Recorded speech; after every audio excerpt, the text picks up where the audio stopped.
California. So there we go. So I'm just going to hit continue for a moment. And then, so I happen to be based out of the LA Orange County area in Southern California. But we also have, as Gary says, we've got people all throughout the country. So you just get to listen to me today, but all of that same skills and information can be replicated with our other guys. So today, what we're doing, James and I could spend a day and a half talking to you, but you get pretty sick of us. So we figured that this is kind of be a little bit of a introductory seminar with you guys, and then you can reach out to your guys specifically, or maybe we'll come back at a later date and maybe get into specifics if that is necessary. So a couple of little housekeeping things. More than happy to go and have questions for you. Love questions. And so I think what we're going to do is we are going to have you just go and put them in the chat box. And then James is also going to be monitoring the questions. If there's something relative and specific, we'll go and answer it then. We've kind of got 3 segments: design, fixtures, and control. At the end of each one of those, if you guys have got specific questions, we can answer them then. Very happy to. And so I think with that, I think we'll just go for it. So what I'm going to do is I'm going to go this, and I'm going to go to slideshow. I'm going to go from the beginning. All right. Can everybody see my screen? Did I lose you? We see you. We don't see your screen though, but hit share screen. Hold on a second. I'm going to minimize that for a moment, and then we're going to share screen. That was my fault. All right. And we're going to share there, and we're going to come back to looks good here, and we're going to start from the beginning. We're going to go to slideshow. Excuse me, and from the beginning. How about that? Is that better? Good to go. Awesome. It's that moment of stress that you always get when you're in front of a bunch of people and things do or do not come up. So awesome. So we're going to start the first part of this, and we're going to have a chat about lighting design. All right. So again, James Cervantes and myself. That is us. Just in case you wonder who you're speaking with this morning. So my first question to you guys, or my first comment, or the first thing I like to figure out is why. All right. If you can figure out the why light, then everything else becomes kind of easy after that. And the why light could be because your house got broken into before and you want to up your lighting from a security standpoint. It could be because you've got elderly family that's moving in. And as we know, as you get a little bit older, your eyes become less sensitive. And so we want to go and improve the lighting for that safety and security and getting people around. It might be because you bought the most beautiful house on the hill and you just want everybody to know that you now own that house on the hill. And the second thing that follows from that is, after you figured out why, is what to light. All right. And the what to light is what we're going to go and talk about today. And followed by is how we actually do that. All right. So if you can figure out the why, the what, and the how, you've actually gone and figured out the lighting design. All right. So what to light and what not to light. This is actually a weird one, because I go and get the question of, like, why would I not just light everything? So if you go and take a moment of think of things that you would not light on a property. Okay. And what I would say to that is, think about things such as trash cans, pool equipment, air conditioners, light poles. Sometimes you'll end up with that light pole in the backyard that you can't avoid, and the electrical department has got it there. Just leave it dark and mysterious. You don't have to light absolutely everything. So what not to light just kind of accentuates the things that you do want to light. And what to light is what we're going to be talking about this morning. Some of the things that you want to think about: form versus function. And all of these cool little things of, functional and task lighting, levels of lights, textures, depth, shadows, point source versus indirect. These are all lighting terms, and you can go and just dig way deep into it, or you can just kind of give it that 10,000-foot overview. Now, here's a beautiful piece of property, mature plant material. and it's a lighting system. All right, I'm going to leave it at that. Now, lighting invokes an emotion. So when I go and look at it myself from a lighting design standpoint, they've done a great job of the property. It looks somewhere I'd love to live, but the lighting job is less than desirable. And what are the biggest thing, the two biggest things that I see on this is, number one, they have overlit the property. We never try and turn the outdoor lighting into daylight. Looks like they've done that there. And the other important thing for both James and myself is you always want to see the effect of the light, not the source of the light. So I'm hoping this morning that you guys agree with us. Now, another property, when I go from the slide before to this one, I've gone from that super bright lights to something that I think is a really pretty lighting design.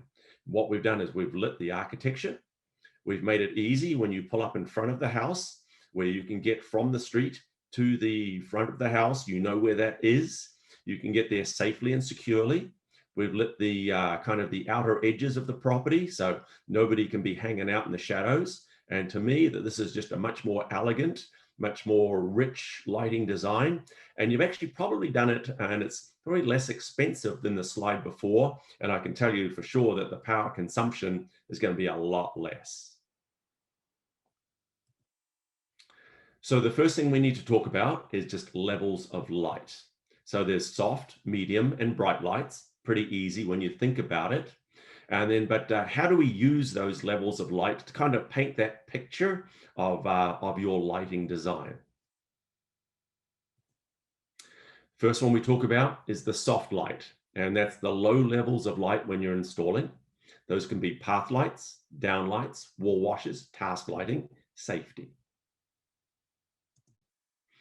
Here's a nice kind of example on the left-hand slide there, set of stairs that are coming from an upper to a lower elevation there.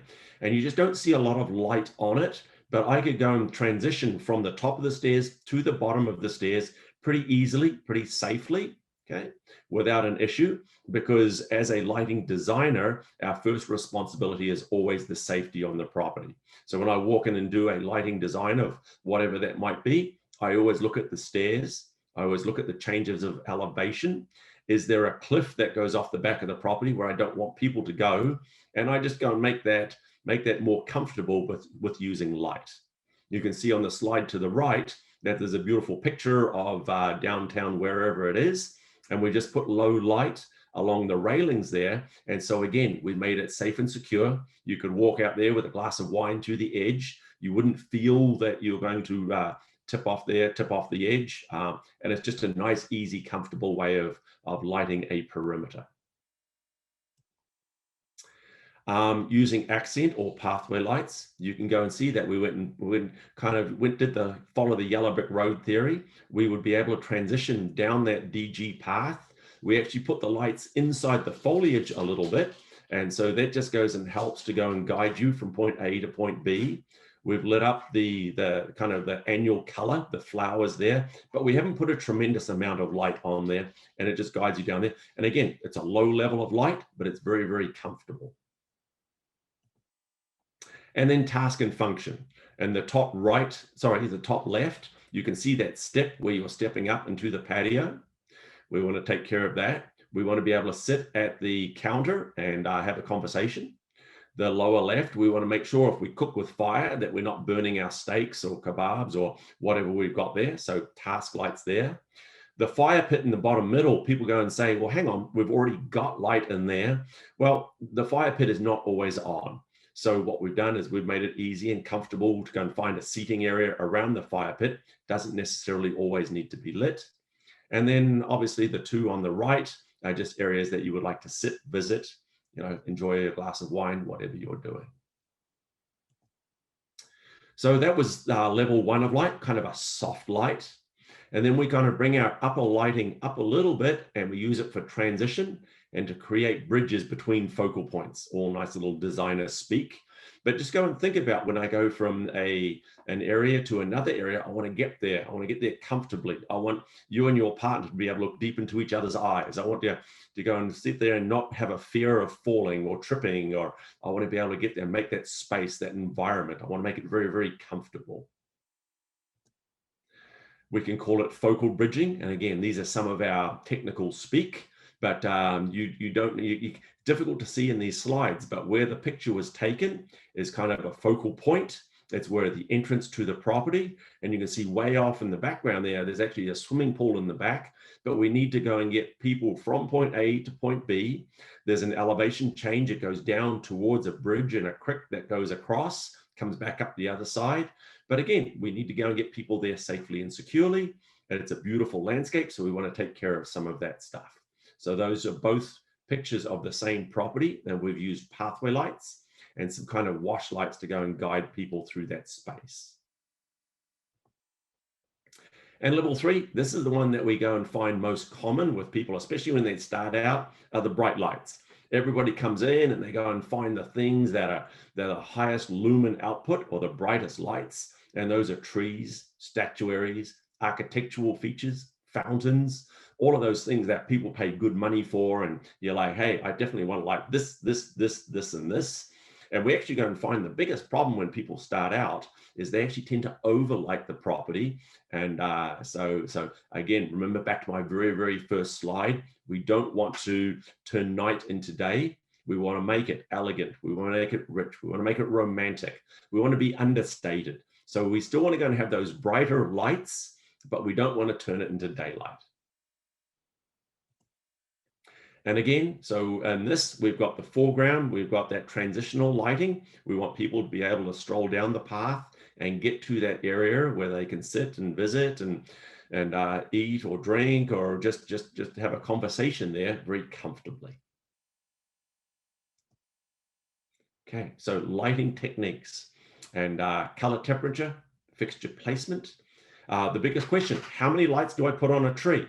And then I love shadowing. So when you're working on an interior space, we don't want any shadows, but shadows can be a huge thing in your outdoor landscape. And what we're doing is we're actually recreating nature.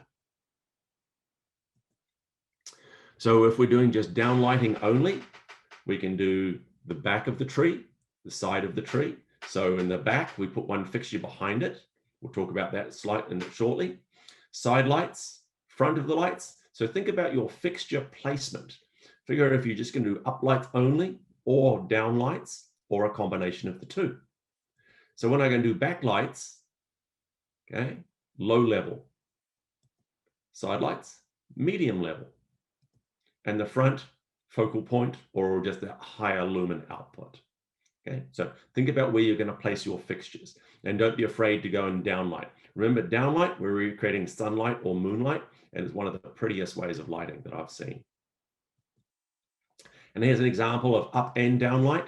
In this tree in the foreground, there's a couple of lights. There's actually 2 lights that are going up into the tree.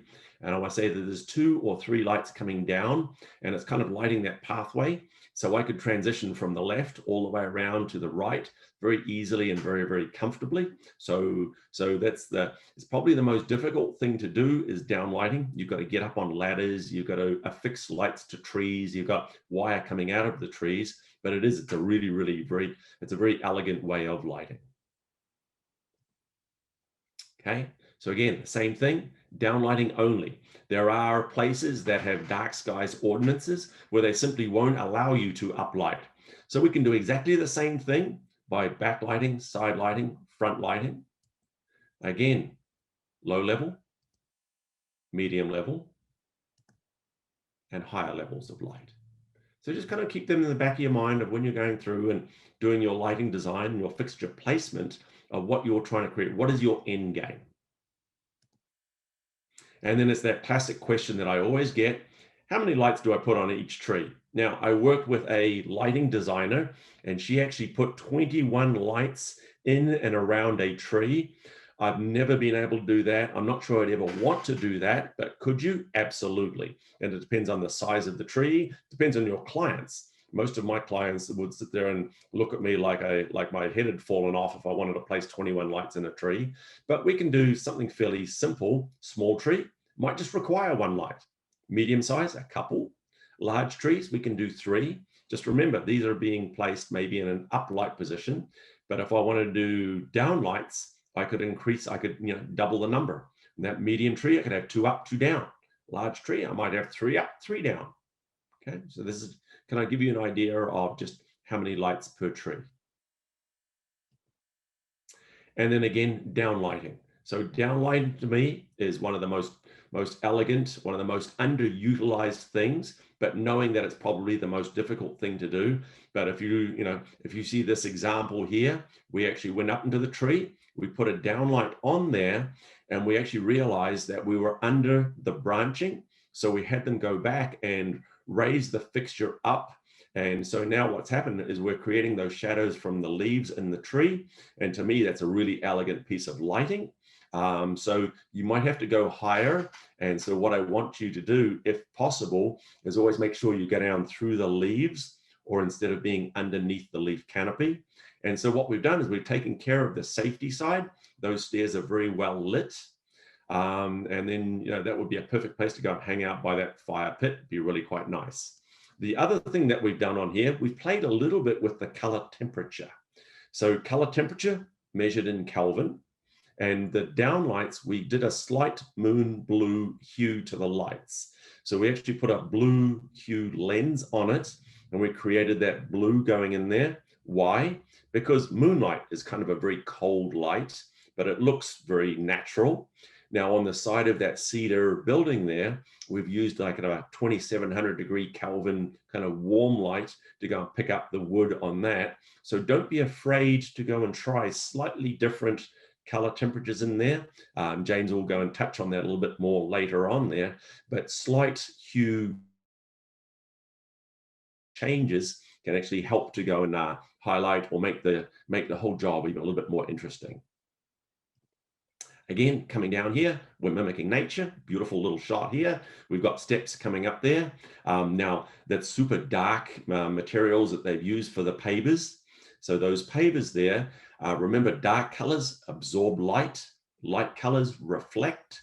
So the dark colors there, we actually need to go and use more light to go and create these kind of views down there. Just something to go and think about. I always need to go and have more horsepower, or more lumen output, or more wattage when I'm using dark spaces than I do on instead of like a white travertine, I can use less light because they're highly reflective. And again, so those people, just to go and make it nice and simple here, if I'm standing in front of that tree and I place the light behind, I'm creating a silhouette of the tree, and I'm lighting the space behind. So that's what I would call silhouette lighting. And by simply moving the fixture from the back of the tree to the front, I've now gone from silhouette lighting to front lighting. And think about the shadows that are created on the wall behind. In the slide, in the picture to the left, it's just a white light. When I move the fixture to the front, I'm actually creating those shadows on the wall. Again, foreground, low level of light. Front lighting, a higher level of light. Again, we seem to go and have that kind of repeating theme going on here this morning. And in this slide, we actually pick up 3 different styles of lighting. If you look to the lower left, you'll see that spiky plant there. We've done some front lighting there. We've placed the fixture literally in front. To the right, we've created some silhouette lights where behind that cacti, we've placed the fixture behind it. So the cacti become in silhouette, and we've simply lit the orange wall behind it. And then if you can see in the very background, those trees there, we've done some uplighting on that. So 3 different lightings, so we don't have to do one or the other. We can use that combination in our design. And to me, that's a really nice looking space, in my opinion. And again, the final one is people do forget mirror lighting. If you've got a body of water, it can be a stream, it could be a lake, it could be a pond, it could be a swimming pool. And what we've done here is we've created a really interesting mirror image of that pool, of that home on the side there, and we just use the pool as a mirror. Now, the 2 things that will need to happen, the water needs to be still to create that mirror. And don't forget, if I were to move this picture to the left by about 6 feet, that tree in the background, I would have a perfect mirror image of that one there. And you can also go and see from that spiky acacia looking plant material there, we've lit that, but we've created those really interesting shadows on the building. So don't forget, mirror lighting is one of those little tools in your tool belt. So up, down, silhouette, mirror lighting are all little things that you can use in your lighting design. And when I was contracting, what I would do is I would actually go out and I would go and try one thing a little bit different on every single one of my lighting designs and just go and see if it worked. And you always want to come back of an evening to go and see the results of your work, to go through and fine tune your lighting systems, to go and meet with your client and make sure that they're very happy, and if they'd like to put a few more fixtures in or any of those things that you might need to do. So, so this is, just some ideas along the way. Okay, so that summary of design. Always identify what, why, and how. It makes your design so much easier, whether you need to go bring the lighting up a little bit because there's some elderly folks coming in there. If they just bought the house on top of the hill and they want everybody in the neighborhood to know that they live on top of the hill, that can be that. So remember, lighting invokes feeling, and that feeling can't be of a prison, right? So we want to go and bring that lighting down a little bit. And what feels good to you might not feel good to others. I've had designs where I walk in and they really, really want it to be the brightest house in the neighborhood. I will have that conversation with them of all the reasons why we should go and bring it down to go and make it more elegant, more romantic, all of those things. But again, it's your clients that are paying the bills. And sometimes I have to bring in high voltage fixtures and tend to overlight the property because that's really what they want. And maybe I don't go and put that on my portfolio, but yes, that's one of those things that we all get to deal with clients.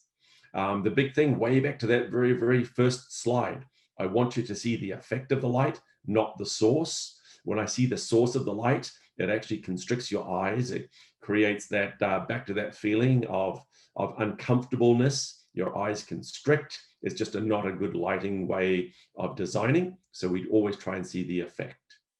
A little bit of a thing that's kind of one of my things that I really don't like.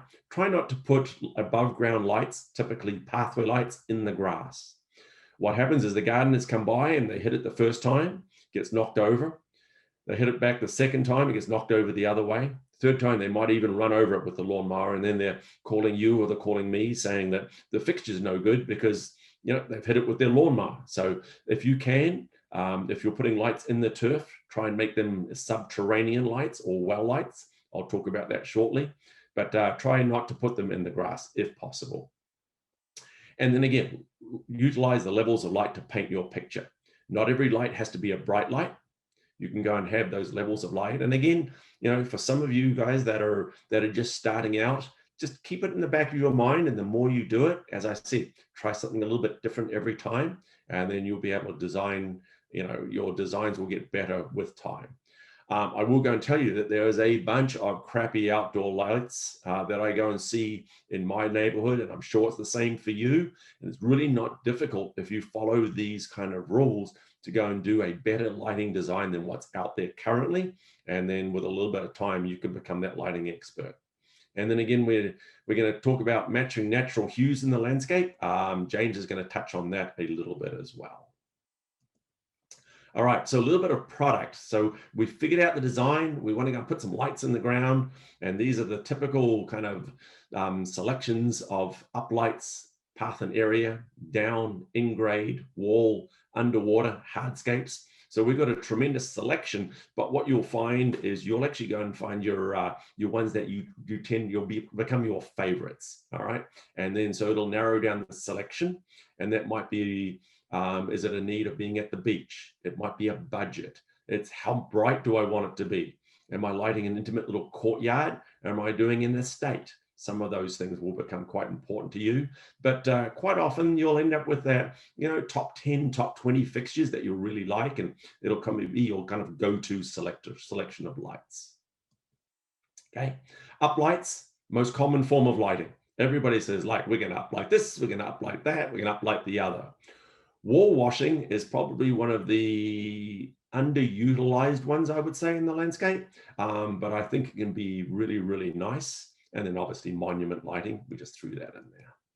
So our NP fixture, there is no, NP does not stand for anything. It's just a two-letter designation for it to make it easy for you guys and us to go and figure out which fixture you're using. On here, we've used those NPs both on the trees and on the uplights of lighting the architecture. LCs is kind of that wall washing, and the difference between the NP and the LC, if you can imagine the way the light comes out of that, comes out very much like an ice cream cone. We can manipulate the beam spread, the beam angle, so it can be a super tight, like it is on that building between the windows, or it can be a little bit wider going onto those trees. Now, the difference in the wall wash is you get almost 180 degrees of beam spread, so you can use it to light walls. Pretty easy to figure out. So if I'm doing a wall or a hedge or all of those kinds of things, I will end up using a wall wash instead of a spotlight.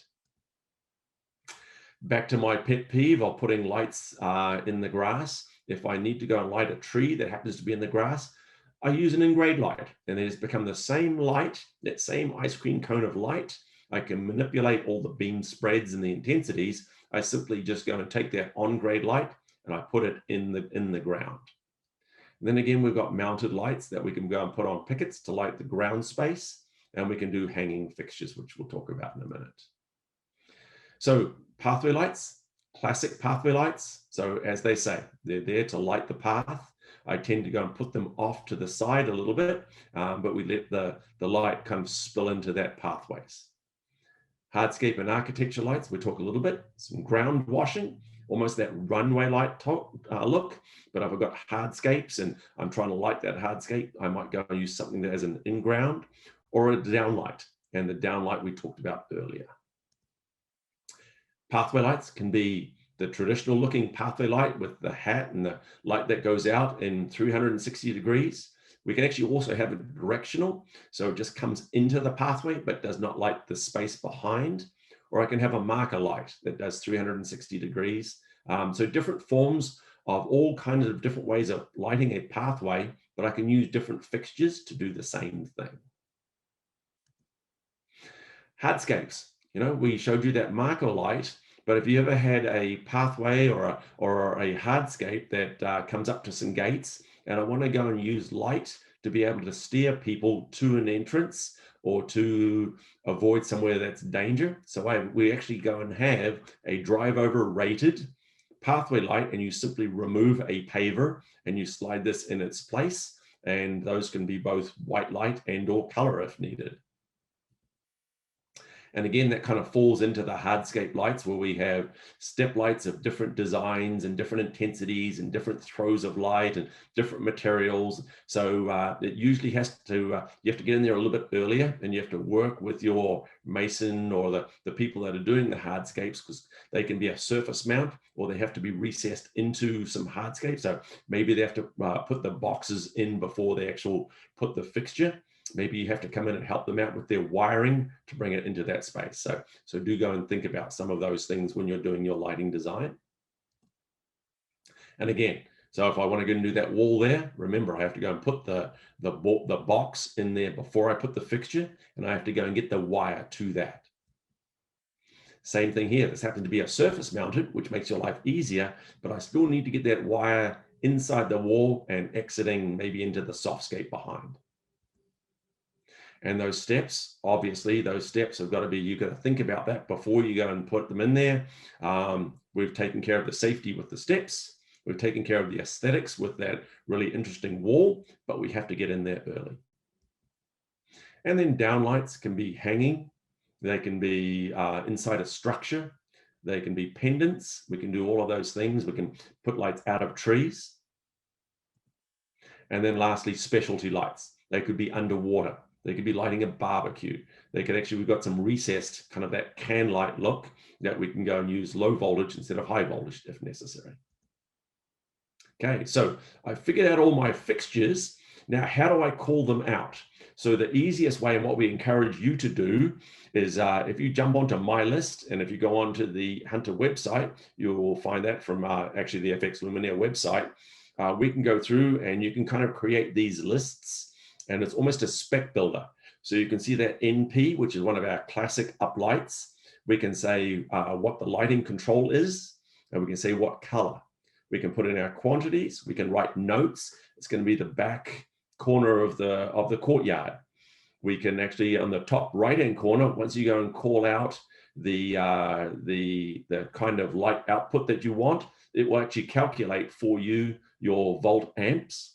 And it makes a really nice thing for the Smith residents here, that you can go and present that to them. And it's a really, really nice, clean thing. And you're not doing it on a napkin or a 11 by 17 sheet. It actually, you can send this off to Volutone or Snap, and you can go and send this. It's really quite nice. Just go to FXL and you'll go and see that under professionals, that you can go and create these lists. They also, and I use them as my as-builts, so I can come back later if they go and choose to add to the project. And then once you've done your My List, we actually have a My Design. And so you simply take a picture of that space that you're wanting to light. You can kind of drag and drop those fixtures in there, and then you can use the My List to actually order it. So think about your potential clients in there. You have your My List with their list of lights. You can take My List and have an Excel spreadsheet, which you can send to Snap. And then you can also have that picture of their yard, and you can simply come and put in there the up lights and the spotlights and the wash lights and your favorites, and you can create a really, really good design actually very, very quickly. And these are all designed to go and help you guys out in the field and make that process just a little bit easier for you. All right, so what I'm going to do is I'm actually going to go and turn it over to James now, because we are doing really well with time here. You know what, before I do that, were there any questions that came along with that design side of the word? Well, David, a few questions here. Awesome. First one, I don't know if this one's for David or Gary, but are these PowerPoint slides going to be available so that the attendees can show their customers? Yeah, Anthony, David and James, you're going to give me the decks that you can give me. And yes, Anthony, you're going to get an email from me with not only the deck, but the recording of this video, all the contacts for all of the SnapAV locals, and get it right into the FX Luminaire sites per basically just a full follow-up for you, Anthony. Look for that Friday morning. Yes. And then another question here from Brad: when to use uplights over in-grade or well lights? Uplights over in-grade. Oh, so it all depends on the properties that you intend lighting. So if it's a super clean design, I tend to use subterranean, where you physically do not want to see the fixtures.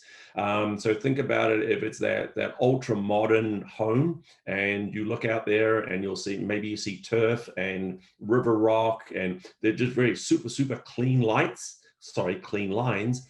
You don't necessarily want to see those fixtures protruding out of the ground.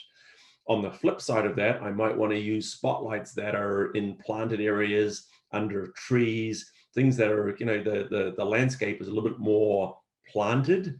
And if I've got leaf litter on the ground and I don't want to have those fixtures, you know, get filled up with leaves and just debris, so I give them a fighting chance. And if I put the fixtures, you know, 4, 6, 8 inches above the ground, then I can have leaves falling, and it's not going to just cover the fixture itself. Does that answer your question? Hopefully. All right, next one's from Dale. Do you have pre-construction back boxes for wall and step lights? Yes, we do. So we can do pre-construction back boxes. We have got our typical, we've got our own ones that we go and use in our fixtures, and you can get with any of your, as a manufacturer, we can supply those back boxes before the job goes in. You can order the fixtures and simply remove those back boxes, do the installation of that, kind of hang on to the fixture or the guts of it, as I would say, and then you come back, and that way the mason's not going to go and put it in the back of his truck or lose it. And then so you hand him the back boxes, he does the installation, you come back later with the internals for it and finish the installation at a later date. So yes, we do. Then last fixture question: are your products suitable for coastal applications? Absolutely. So I happen to be on the coast of Southern California. We go up and down the coast from the Mexican border all the way up to Canada, on both coasts. We've got lights in Florida, we've got lights in Hawaii, and there is a lot of coastal situations.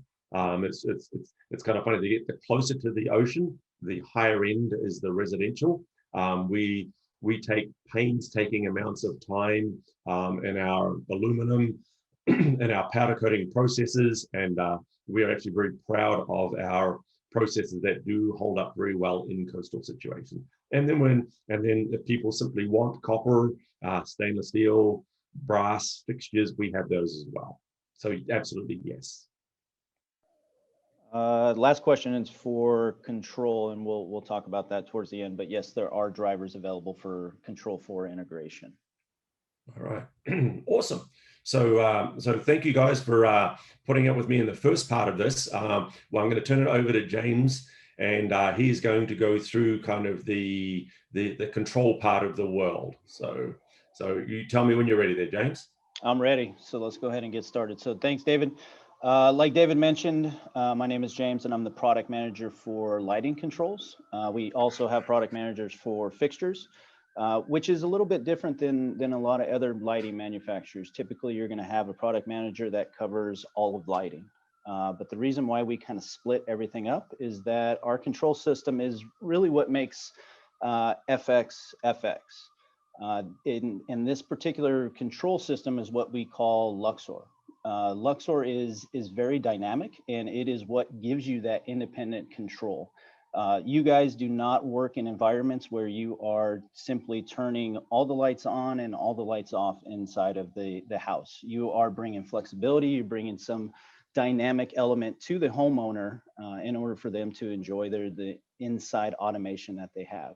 And that's really what we are trying to do here with the Luxor side as well. So not everybody wants their lights on and off. There are some lights that they're going to want on at a certain time. They're going to want some lights that are dimmed down to a specific intensity, and potentially they would like color as well. So that's really where Luxor comes into play. All right. So like I said, Luxor control system is what makes FX FX. There are a few different ways that we use Luxor. Luxor Controller is the actual controller that you see here on the left side of the screen. In reality, that's the brains of the system, but to the lowest level, to the dummy level, that's really just a low voltage transformer. So that transformer right there is putting out 15 volts. It's used to power the fixtures, but it's also used to power the fixtures and make them smart using Luxor technology. When we talk about a Luxor control system, we're talking about Luxor, when we're also talking about the fixtures and the fixtures that David was talking about in the previous slides. And then lastly, we talk about Luxor technology. We talk about zoning, and dimming, and we talk about zoning, dimming, and color. And all three of these different technologies can be built into those different fixtures. It really just is determined based off of what you want your fixtures to do. So you could buy an uplight or an NP and have it only be zoning. You can buy it so that it's zoning and dimming. And if you want it all the way to the full extent of the technology, then you get zoning, dimming, and color. So what makes this so easy, especially here on the landscape contractor side, and it makes it easy for you because you guys understand this type of technology. So we use 2-wire path communication. Down that 2-wire path, you're getting the voltage, which is obviously used to power the fixtures, but then you're also getting that communication. You're getting that Luxor technology. You're telling it what zone it is. If it's the zone that you want to turn on, it'll turn on. You're giving it an intensity as well as a hue and a saturation for that particular color that you want that fixture to turn on. A lot of the fixtures that David was talking about, we really have two different types of series. So we have a standard series, which is your typical, bulbed type of fixture. And then we have our designer series. So our designer series are the ones that have that Luxor technology built into them. It has an LED board inside of there that has a decoder that allows us to do that zoning, allows us to do that dimming, and allows us to do that color control. So once again, on the 2-wire path, the thing that makes it easy is that this is just daisy chain wiring. You don't have to have any special type of wiring. You don't have to have any special type of wiring runs. Any fixture on that 2-wire path can be grouped, it can be zoned, it can be dimmed, and it can have a specific color without doing any special wiring. So in this specific example right here, I have my 4 NPs. Each one of those NPs are grouped to group 1. On that same wire path, And if I wanted to do it in a different configuration, I could have it so that, go ahead, David, and slide. So now I can have those 4 different NPs grouped to different groups. So now I can have group 1, group 10, and group 100. There's no specific run for each one of those fixtures, and everything is going to be on that 2-wire path. So simple wiring, which is what makes it so dynamic. And all of these different groups, we call them groups, but in reality, they're just different zones. So a zone can be a combination of fixtures, or it can be individual fixtures. It's really just based off of the type of flexibility that you want within your lighting system and within your lighting design. So for me, zoning is probably the most important aspect going into your lighting design. That's something that you should do at the very beginning. You want to know what you want that specific fixture to do, or those specific fixtures to do. With Luxor, you get up to 250 lighting groups. Once again, it can be an individual fixture, or it can be groups of fixtures. Once you have that bottom layer of technology, that's when we move into zoning and dimming. So zoning and dimming, David didn't touch on it much, but if he were to go into a more in-depth design class, my guess is that he would start to talk a lot about dimming. Dimming, it really created a lot of those design effects that David was talking about. But from a very high level point of view, you have your different groups, or you have your different zones, and you can set them to different intensities. So an example here, you would come home at sunset, you have your different groups set, and you have them all at 100%. Well, throughout the night, I'm not going to want every single one of those groups to be at 100%. So what I'm going to do is I'm going to make it so that the Luxor controller will tell these different groups to turn into different intensities in order for you to create a different scene or a theme. So the example here, I want to turn off group 1 because I don't want all of those lights on next to the house. But then again, I still need that type of security lighting, or that type of lighting that will allow me to go up that driveway. So I'm going to knock that intensity down to 50% for the rest of the groups. Turns midnight, nobody should be coming over to my house, but I still need some of these lights on in order to have some type of security feel around the residence. So what I'm going to do is I'm going to once again have the controller set these different groups to different intensities. All right, go ahead, David. So the second, or actually this is the last tier here. This is what really people want. This is what makes it dynamic. There are other colored systems out there. There are other colored lamps out there.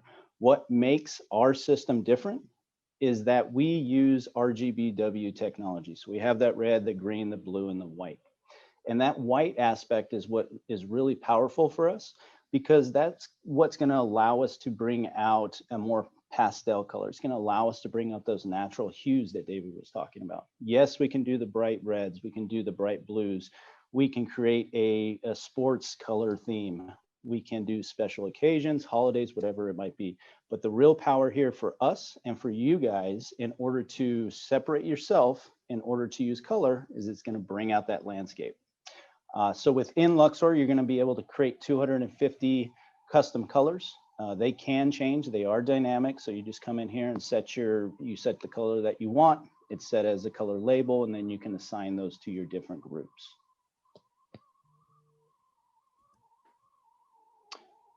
So just real quick, definitely not a design class. That is definitely up David's alley more than mine. But this is right here is just an example of how you can use color to bring out the different natural hues within a landscape. So you can see here on the left-hand side, you're using a little bit more of a warm white.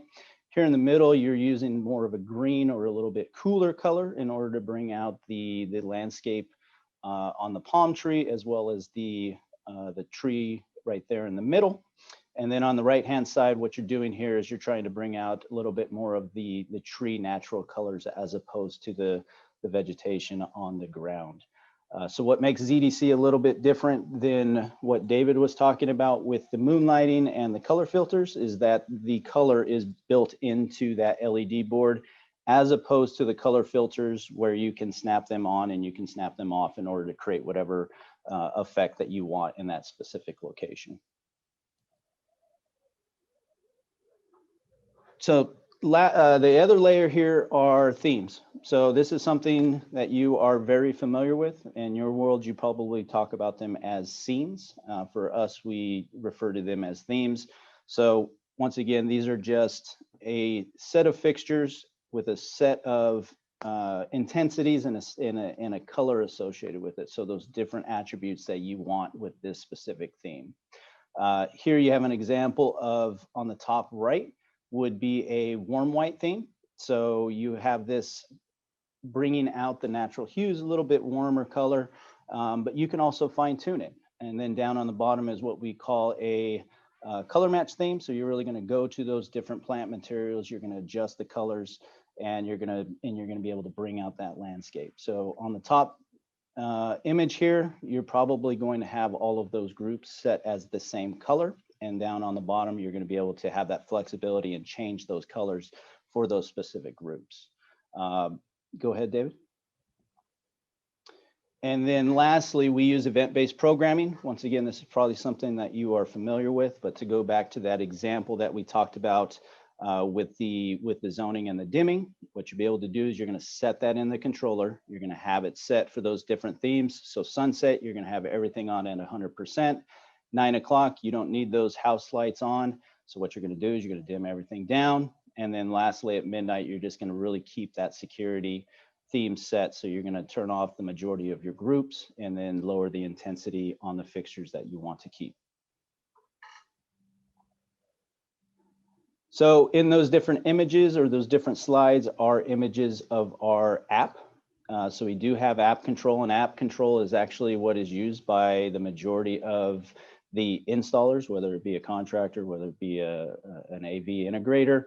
What this will allow you to do, anything that you can do from the face pack as far as grouping or themes, color creation of programs, you can do from the app. So once you have that controller set up, either using a Wi-Fi module, which is the product here in the middle, or a LAN connection, which is actually built into the back of the face pack, then you're able to use the Luxor app in order to do all of your control. It's something that the homeowner obviously can do. Once you have everything set up, you would hand over the system to the homeowner. You would set their app up. So when they pull it up, they will have all that information right there in front of them. They can go and create their own colors. They can go and create their own scenes. And then hopefully once you have the program set, they will leave it as is. 3 different methods. If you are using the Wi-Fi module, the top method here is what we call direct connect. That's really just a hotspot to this Wi-Fi module. This is typically only used if you are on site, you're trying to do system setup, you do not have access to the homeowner's network, then you would put it in direct connect mode and you'd be able to hotspot and talk directly to that controller. This is probably not a situation that you will run into, since you will already be on the inside of the house, and obviously you would already be available to the customer's network. The middle section here is the network mode. So you're connecting the Wi-Fi module up to the network, and you're talking to the app, to the network, to the Luxor, to the fixtures. And then the latest one that we came out with last year is cloud control. So now you're able to put the Luxor controller on the cloud, and you are able to access this lighting system anywhere in the world in order to make adjustments for your customers, or for your customers to adjust their lights regardless of where they are. So the most powerful portion for Luxor Control or the Luxor Cloud is obviously you can access it anywhere at any time. And the most powerful thing for you is the fact that you are able to access any of your customer sites. So with Luxor Cloud, it's this concept called site management. So when you go to do a new install, what you're going to do is you're going to create these sites, and at those sites, you're going to add those controllers. And within those controllers is where you're going to have your themes, your groups, and your colors. Once you have all of your different sites set up, you can go and toggle back and forth. So this is very powerful because most likely you're not going to be on a specific site all the time. So if you have a customer or one of your employees that are at the specific site, they're having issues, you can open up your app, You can pull up the site, you can pull up the controllers, and you can make the adjustments, or you can troubleshoot as needed.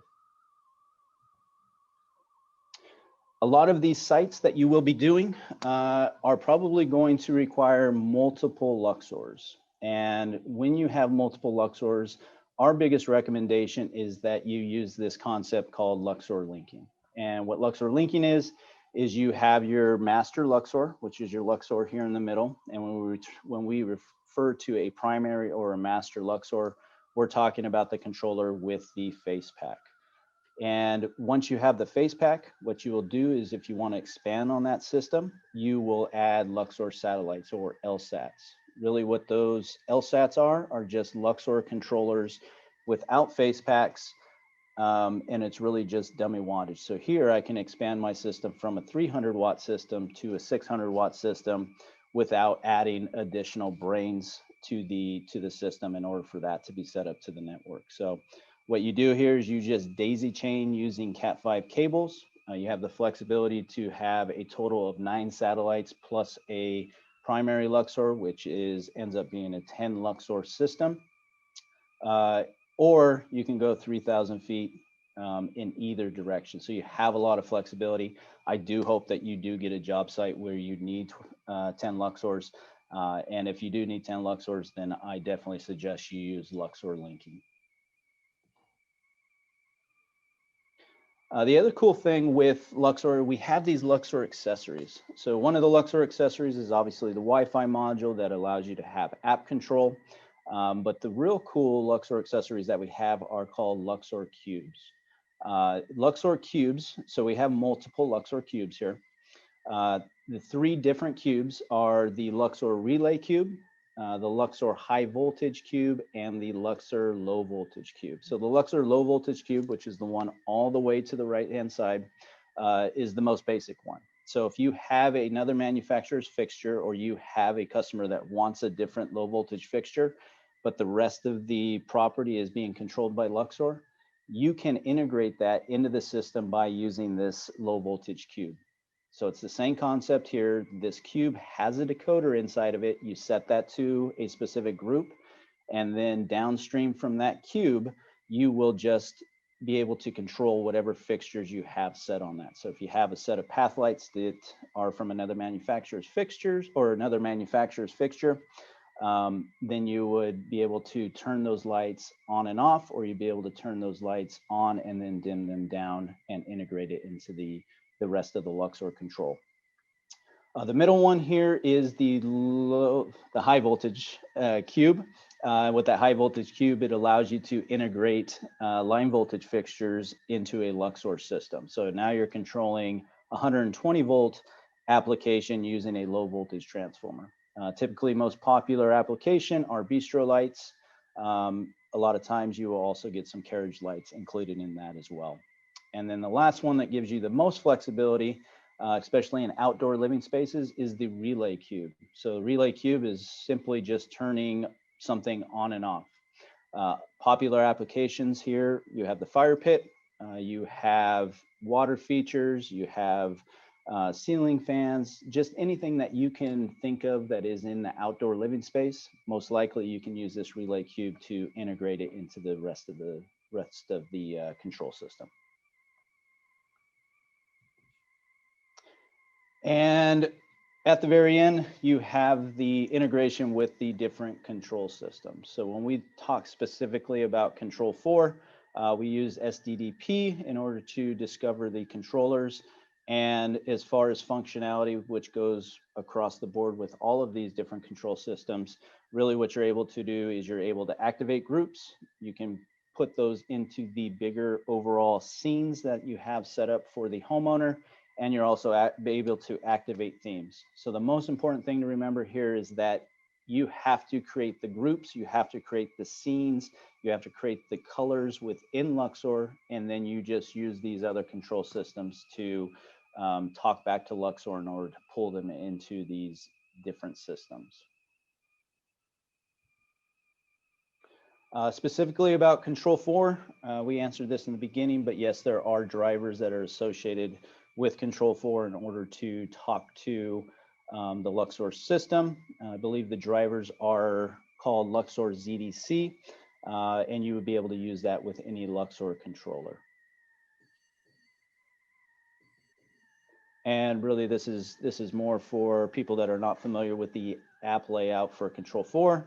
But what you would do is once you bring in that controller, it will bring all the groups that are associated with it, and they'll be available to the homeowner, and then also be available on the Control 4 app. And that's it for the control portion. Like I said, it's a very brief introduction. And I'm sure we'll have an opportunity if we need additional training that we can do that as well. I see a lot of questions on here. So David, do you want to read the questions or I can do it like a lightning round. Let's get through some of this stuff. There's 20 questions, guys. We're at the top of the hour. If anybody has to bail out, guys, that was fantastic. Everybody's going to get a copy of this presentation in your inbox on Friday. So let's get to some of these questions, guys. Take them as you see them. John is asking about the Savant, Crestron, and Michael about controls for Lutron, which I saw the logo there. How about URC or RTI, guys? So for URC, RTI, we are working with RTI in order to get something set up. I don't have a timeline, but I know that they came back and they want to kind of make this a priority on their end in order to get a driver set up. I think the one that was already removed, we are working with somebody in order to get a plugin for Crestron Home. If you have multiple wire runs, how do they get terminated? I'll let David talk to that. Okay, so multiple wire runs, you can bring back multiple wiring runs back to either the Luxor and or the satellites that come with it. There's a 15-volt output tap in the bottom of the controllers that can have multiple low voltage direct variable wires put into there. You can fit 4 or 5 12-gauge wires into the controller, or you can come to the bottom and then create a hub at the bottom. So you can have multiple runs coming back to either the Luxor and or the satellites that go with it. Thank you. David's asking, well, 3 questions: simple wiring, load balancing, and transformer placement. Can you speak briefly to any of those things? You want to go on this one, James? Go ahead, David. I'll just talk about low voltage or voltage drop at the very end. So go ahead. Okay. So as far as the balancing goes, you could literally have 90% on one and 10% on the other. We don't tend to worry about the load balancing. Each of the fixtures have the regulator in them. So it's pretty simple for your installers out there. You can come up and you can have your runs out there and there's no balancing required. Obviously, it's nice if you can go and share it between multiple controllers, only because people tend to add. And if you're already at 90% on one run and you've got 10% on the other, sure as anything, the people are going to want extra lights on that 90% run. And obviously we don't want to overload the system. So there was that question. And I'm sorry, Gary, what was the other question? Transformer placement. Okay, transformer placement. When I tend to walk onto a job site, I start looking for locations of just an electrical outlet. Those can be where the irrigation controller is placed. It could be by your gate motors. It could be by your pool equipment, your pond equipment. We place them inside garages. They are outdoor rated controllers. So anywhere that's convenient to you. And again, I tend to kind of find the easy button. And so I just look for high voltage outlets that are outside around the perimeter of the house and or within the landscape that are already existing. That way it negates the need to run conduit and place electrical outlets somewhere in the landscape. But if needed, then that's where you do it. They're not pretty. They are transformers. So I tend to put them on the back side of walls. I tend to put them, they can be placed inside the barbecue. They can be put inside the pool equipment. All of those things are quite easy.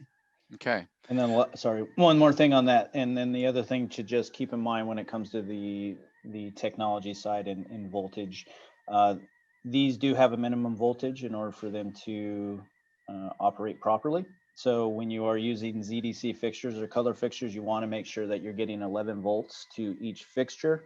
And then for the zoning dimming ones, then you can get about 10 volts. And the reason why we say that is If you have less than 11 volts on a colored fixture, it might start doing some of the weird things that you don't want it to do. And that's just because you're getting enough voltage to turn it on, but you're not having enough voltage in order to push those commands to that particular lighting fixture. Anything less than 11. Yep. Okay, got it. Michael Forbes asks, do these generate enough heat to melt snow so they don't get covered in colder climates? I can speak to that one. So originally the halogen or the PAR or the incandescent lamps would actually do a great job of melting snow in those climates. Now but the problem is they were kind of heat generators, and their byproduct was light coming out. With LED technology, they will get warm, they will get lukewarm. So it's going to be specific to your area. And obviously Southern California, I don't get a lot of snow on the ground. But in those areas, I would reach out to your FX reps to go and find out specifically, is it in the northern parts where you'll get 12 feet of snow a lot, or is it down in this kind of the lower latitudes where it might be a dusting of snow or it doesn't stick around quite so much. So it's going to be a little bit of an area specific. The fixtures get warm, they don't get hot. So that amount of warmth is going to make a difference. I would reach out specifically to your guys in your area for that answer. Yeah, good question though. Brad was asking about the transformer placement, which we kind of covered that. Yes, Brad there. Aussie, can you program a rotating scene of colors? Yeah, I can. Go ahead. Yeah, so what we do is we do have a color wheel set up. So in amongst our groups, first of all, you select the group, so the starting color that you would like to start with, and then it will roll through a duration of time. And that could be 30 seconds, it could be a minute and a half. And what it will do is it will start with, say, violet, indigo, blue, green, orange, yellow, and red, and then it will come back to the start. What we cannot do is find it can't oscillate between red and green for Christmas as an example, but it will definitely go through the color wheel. And what you can control is the starting color and the duration of time, where it starts from that starting color, rolls around all of the colors and goes back to the beginning again. Got it. Jeffrey's question about the Lutron radio rod 2 with the color control. Did we cover that with the driver with Lutron, or? So with Lutron, you are not able to, I guess if you're thinking control is be able to create a color or change the color. The answer is no. The only way that you can you hear me? James, you cut out right there. Can you hear me? Testing. David, you were on me? Yep, I can hear everybody just fine. Why don't you pick it up where James was? Can you hear me? I can now, James. Go ahead. Okay, sorry about that. Answering it. I'm not sure what happened. So the only color control that you get with Radio Raw 2 is that you activate themes that have colors associated with them. So you cannot create a color, or you cannot change a color directly from the Raw 2 system. Got it. Thank you. Mike asked about the warranty for all products. Was that in the slides, you guys? It makes it really quite easy. 10 years. 10 years for the controller, 10 years for the finish, 10 years for the boards. So just 10 years across the board. Gentlemen, Apple HomeKit integration. Stephen? Not available, but it's on the product roadmap. Got it. Dustin asks, if direct connecting to FX Luxor for programming without a Wi-Fi system in place, does it require the wireless piece, or is it only required to connect to client's Wi-Fi if LAN is not available? A little bit of connectivity question there for you guys. Yeah, so direct connect, you will need the Wi-Fi module accessory. Obviously, if you have a LAN connection, then you're already connecting to the homeowner's network. Without that Wi-Fi piece, then you have to do everything from the controller itself. Jeffrey, the app supports multiple sites by default? So any installer, there's no limit to the number of sites that you can have associated with your username or your login. So as far as default, it's limitless. Mark, FX has a wide selection of fixtures for almost every application. Conspicuously missing are linear fixtures, strip lighting in both RGBW and fixed color. Is this a product that is on the horizon? Obviously, we could use third-party product with an FX Cube control or for fixed color, but it would be nice to have that native solution. Are you guys asked about additional fixtures or something that you don't see in your catalog? James, would you like to answer this one? Oh, that's a very popular question from FX salesmen. There you go. Okay, Mark, thank you for the question.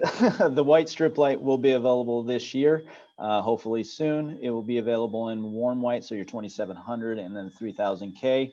And there is an RGBW version that is in process as well. So hopefully we can get that out this year, but next year for sure.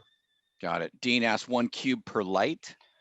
So for the low voltage cube, it has a 60 watt limit. So depending on which fixture you're using, if you're using a path light, then you can get quite a few fixtures. If you're using a uplight, you probably get less, but you get a total of 60 watts. Brad asks, is there a simple way to use a contact closure to activate themes? And what is a typical lead time for products? No, there's not a simple way to use a contact closure. And the typical lead time, I'll leave that one up to David.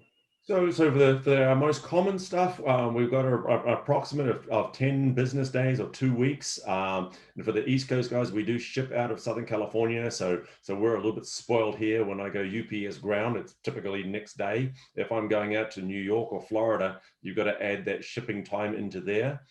With our specialty fixtures, we can be the furthest out is approximately 7 to 8 weeks, and that is actually, it's still the remnants of COVID related, because we are no longer allowed to have multiple people in some of the rooms where they're creating antique finishes, and it's a safety standpoint where the process has just been slowed up for us. So it will go from let's go and say a minimum of 2 weeks to a maximum of about 8 to 9 weeks. The nice part is through Snap, we have got a major inventory of product sitting there, with a large number of SKUs and a huge volume of product sitting in your warehouses. So I would say to that, at least the kind of top 20 SKUs and the top 20 control parts of it, we've got them sitting there. So that's basically next day for you guys. Yeah, that's great. Did you, I mean, I know that you were probably instrumental in getting that first buy, kind of implemented. Did you look at it in terms of complete systems, or just, what you knew the SKU count should be? So basically what we did, as far as the control side, we wanted to bring the controllers, the Luxors, the satellites, the Wi-Fi modules. From the fixtures, we kind of went through our top 20 fixtures, being the NPs, being the ground light, being the most commonly used fixtures. So that's what you have sitting in your warehouse.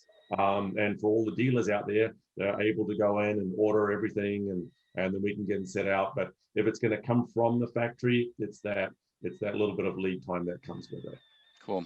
All right, Brad asks, is there a cloud control monthly fee? For you, Brad, no. For everybody else, no. Okay, Tom, can Luxor be configured for simultaneous Luxor app and control for SDDP? Yes. Got it. Okay, let's continue this. Eaton is saying, hey, Control 4 integration is seamless. Thanks for the testimonial there, buddy. David, about Radio Raw 2 select control options. Did we cover that? So only Radio Raw 2, since Select uses a hub method, we are not able to integrate with that. Terry asked about motion sensors that can turn into groups. That is, someone driving into the property turns on a group of lights. We do not specifically have a Luxor motion sensor. There are a few motion sensors that are low voltage that can be integrated into the system using the low voltage cube. Cool. And specifically, the other thing I see with that was you guys are actually really smart out there. And I've had multiple integrators will come by and they will use a third-party wireless motion sensor to activate a scene or a theme, and that theme can be turned on. We do not have one specifically, but I've seen multiple integrators using wireless motion sensing on properties. Cool. And Terry asked, what is the maximum length of a run? That all depends. It depends on the amount of load, and it depends on the wire gauge of size. If you jump onto the FXL website, the FX Luminaire website, we have got full voltage drop calculators in there, obviously starting at 15 volts, and depending on how far you're going, depending on the size of the wire that you're using and the amount of wattage or amperage that you've got on their line. Once you put those 3 factors in, it will spit you out a maximum distance. Again, as James said, for color fixtures, we want to have a minimum of 11 volts at the last fixture, or 10 if it's just a zoning and dimming fixture. Larry had a question on that. Why would a fixture not have 11 volts if there is not an issue with load balancing? So we still incur voltage drop through resistance in the wire, and that voltage drop occurs along the way. So the further the distance goes, we do incur voltage drop. So there's a that's why we don't need a balancing system. We just care that we have 15 volts coming out of the transformer, and because of voltage drop in the line, last fixture just needs 10 or 11 depending. Do all the fixtures have RGBW capability? Only if they are colored fixtures. Remember that we have our good, better, best solution. You can buy a fixture that is simply groupable, or you can upgrade to a groupable and dimmable, or you can upgrade to a groupable, dimmable, and color. So it's not every light has to be color. And it's that menu of lights depending on the situation that you have. Can the transformers be direct wired or just run a dedicated outlet for new construction? Yes, they can be. I assume that they mean hardwired into the 120. So yes. Got it. Any outdoor rated strip lighting options available? Coming soon. Got it. Can you set off on from Lutron? We covered some of Lutron questions, but that specific? Yes, you can. So it's basically what you'll do is you'll set some IDs that are associated to groups and themes on the Luxor side, and you can do your programming on the Lutron side based off those ID numbers. Jeffrey affirming if you're making RTI driver, then I'm good, but access to themes through Lutron is good too. Good testimonial. Thank you, buddy. Dustin, does Effects app work remotely off-site? Does it require some type of subscription cost? It does. Once you add the controllers to the cloud and to a site, then you're able to access them, and there is no monthly cost associated with that. And Brad asking about additional finishes, black, copper? Yep, so we've got our normal standard powder coat finishes. We've got natural copper, we've got an antique tumbled finish. We also have a nickel plate finish. So we've got approximately, I want to say 12 finishes, plus or minus. So that's our different, yes, we do have the different finishes. And then we love the question at the end. Dale, thank you. Do you have a demo program? There it is.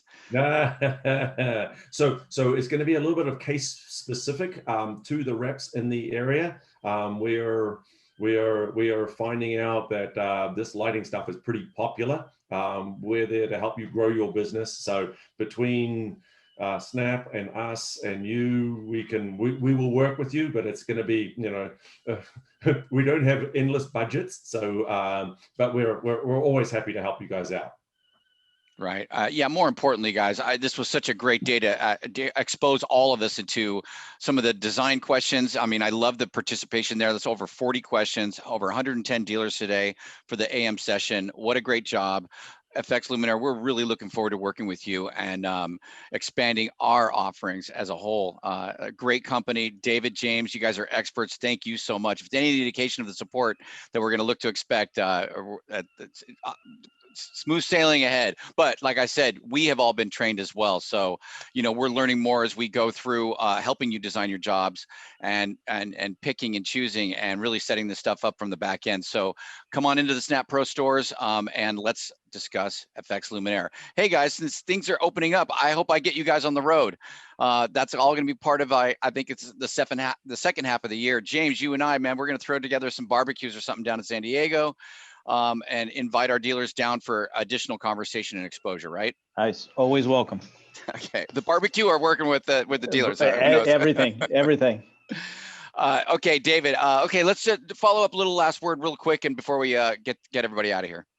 So I guess the biggest thing for you is, and for your dealers out there, you're already working on the property. You're already working internally, stepping outside, you're starting to work with speakers and heaters and other systems that are just outside. So you can bring the outdoors in and the indoors out.